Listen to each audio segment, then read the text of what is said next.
Morning guys! Ito, ang niluluto natin eh, tilapia. Ayan. Yan naman ang aking black pearl para sa aking milkshake and rods. Ayan. Nagpa-black na siya. Ayan. Naging golden na yung ating tilapia. So, hintayin na lang natin na mag-brown-brown pa siya konti bago natin siya tatanggalin sa oil.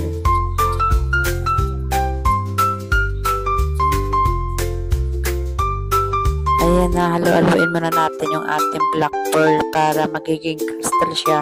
Pag nagiging crystal na siya, yun na yun siya, yung luto na siya, pwede na siya. Ayan, habang kumukulo, halu-haluin natin para hindi siya magtikit-tikit. Ganun lang yung pagluto ng ating black pearl. So, ayan na natin na lang kumukulo siya. Ayan na yung finished product natin ng ating tilapia na pinirito. Ang sarap! Yummy! Ayan na siya. So, guys, tara, kainan na mamaya.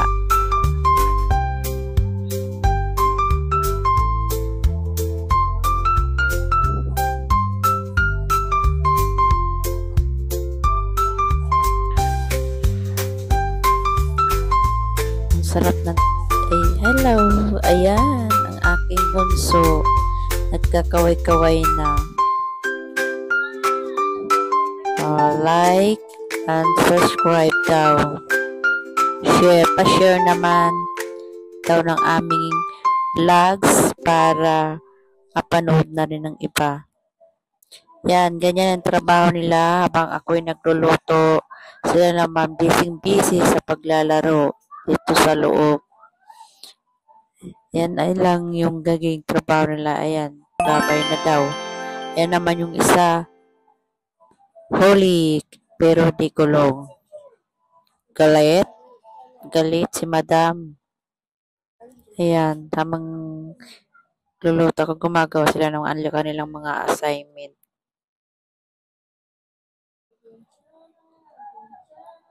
Ayan, naman si batang makwento, ganap sa school niya.